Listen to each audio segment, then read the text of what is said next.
অমিয়ানেও কলিতাই আপোনালোকক মোৰ ইউটিউব চেনেল অমিয়ানেও কলিতা দিহানাম ৱৰ্ল্ডলৈ স্বাগতম জনাইছোঁ, ভক্তি ভৰা সেৱা নিবেদিছোঁ আৰু দেৰিকৈ হ'লেও ৰঙালী বিহুৰ আপোনালোকক শুভকামনা যাচিছোঁ, ওলগ যাচিছোঁ আৰু সকলোৰে চৰণত ভক্তি ভৰা সেৱা নিবেদিছোঁ। সকলোৱে নিশ্চয় কুশলে আছে আৰু তলাবন্ধৰ সময়ত আমি সকলো ঘৰতে আছোঁ। সেয়েহে ভাবিলোঁ, আগতো মই ভিডিঅ'কেইটাত কৈছোঁ যে নাম শ্বুটিং কৰিব পৰা নাই, বাহিৰলৈ ওলাব পৰা নাই। সেয়েহে আজি ভাবিলোঁ অকণমান ব্যতিক্ৰমীভাৱে মোৰ লগত মোৰ এয়া ভাইটি, মোৰ সৰু ভাইটি আৰু ইয়াৰ নাম ৰিংকু ৰঞ্জন নেওগ, ধন বুলি মাতে। আৰু আপোনালোকে মোৰ লগত ইয়াত ভিডিঅ'বোৰত নেদেখে, যিহেতু ই কৰ্মসূত্ৰে তিনিচুকীয়াত থাকে, সেয়েহে মোক ইয়াতে লগ নাপায়। আৰু আজি লগ পাই ভাবিলোঁ আমি আপোনালোকৰ আগলৈ অকণমান নাগাৰাৰ বাদন কৰোঁ আৰু অকণমান কিবা নামৰ ওপৰত কওঁ। এতিয়া কথা হ'ল, আপোনালোকে নিশ্চয় শুনিলে যে আমি প্ৰথমটো, দ্বিতীয়টো আৰু তৃতীয় তিনিটা লয়ত আমি নাগাৰাৰ তিনিটা আমি তাল বজালোঁ।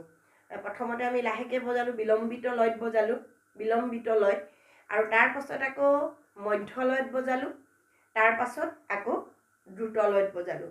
এই তিনিটা লয়ত আমি প্ৰথমতে নাগেৰা বজালোঁ। ইয়াত আপোনালোকে অলংকাৰ দি বজাব পাৰিব। পাছত মই একেবাৰে চিম্পুলকৈ এইটো আপোনালোকৰ আগত যিসকলে দিহানাম গাইছে সেইসকলক কৈছোঁ, বিশেষকৈ মহিলাসকলক। এতিয়া আমি প্ৰথম লয়টো, যিটো আমি বিলম্বিত বুলি কৈছোঁ, লাহে লাহে বজাইছোঁ। কেনেকৈ আমি বজাম, মই অকণমান গাটো ভাল লাগে, চৰ্দি লাগি আছে, তথাপিতো মই সুৰত সেই লয়টোত মই পৰিৱেশন কৰি মই প্ৰথমতে আপোনালোকৰ আগত মই অকণমান গাই লয়টো বজাই দিছোঁ।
শুনালোঁ।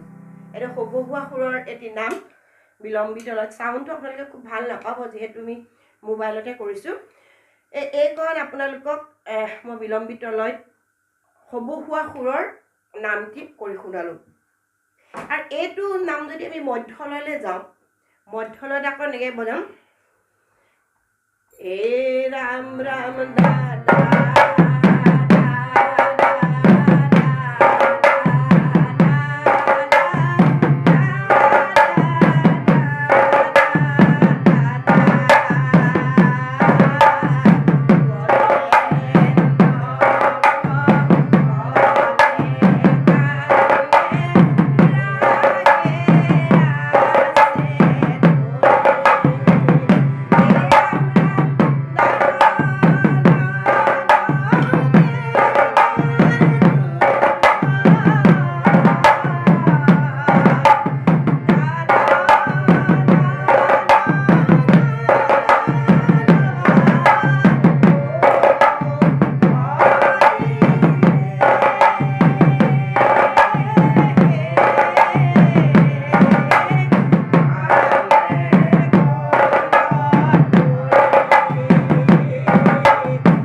গম পাইছে যে নামটো কেনেধৰণে গতি কৰিছে।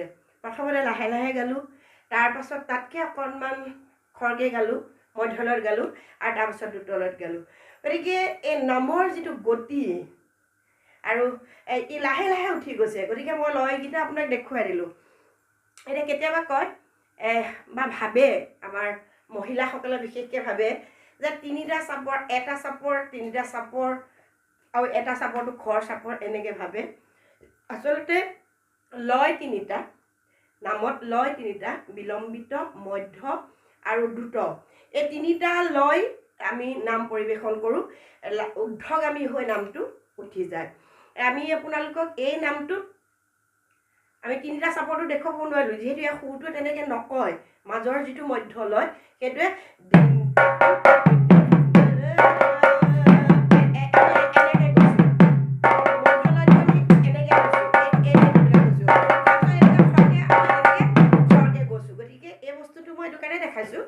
যে সবহুৱা দিহাবোৰত তিনিটা চাপৰ নিবিচাৰে। বিলম্বিত লয়টো এটা চাপৰ, তাৰপাছতে আকৌ সেইটোকে আকৌ মধ্যলয়লৈ যায়গৈ, তাৰপাছত দ্ৰুতলয়লৈ যায়গৈ। দেখিছে? আৰু সুৰে ক'ব ইয়াৰ আমাৰ পেটাৰ্ণ কেনেকুৱা হ'ব, পদ্ধতিগত হিচাপে কেনেকৈ বজাব লাগে দেখুৱাব। এতিয়া মই তেনেকুৱা ধৰণৰ আৰু এটা নাম অকণমান মই দেখাই দিছোঁ। প্ৰথমতে তালৰ পৰা আমি যাম। ঘোষাৰ মধ্যে আপোনালোকে নামটো মই ইউটিউবত চাইছে নিশ্চয়, কিন্তু সেইটো মই মধ্যলয়ৰ পৰা গাই থৈছোঁ। মই এতিয়া বিলম্বিত লয় পৰা অকণমান গাই দিম।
গাওঁ কেনেকৈ গাম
নিশ্চয় আপোনালোকে অকণমান হ'লেও যিসকলে প্ৰতিযোগিতা কৰি থাকে বা যিসকলে বজায় যিসকলে দিহানাম পৰিৱেশন কৰে অকণমান হ'লেও কথাটো নিশ্চয় বুজি পাইছে গতিকে আজিলৈ ইমানতে সামৰণি মাৰিছোঁ আৰু আপোনালোকক পুনৰবাৰ কওঁ চেনেলটো ছাবস্ক্ৰাইব কৰিব লাইক কৰিব কমেণ্ট কৰিব আৰু বেল আইকনটোৰ লগতে দবাই থ'ব যে মোৰ নতুন নতুন ভিডিঅ'জবোৰ আপোনালোকৰ পাবলৈ আৰু সকলোকে শ্বেয়াৰ কৰিব আকৌ আপোনালোকক নাগাৰাৰ কিছু কথা লৈ আৰু পৰৱৰ্তী পৰ্যায়ত আপোনালোকৰ ওচৰলৈ আমি আহিম তেতিয়ালৈকে নমস্কাৰ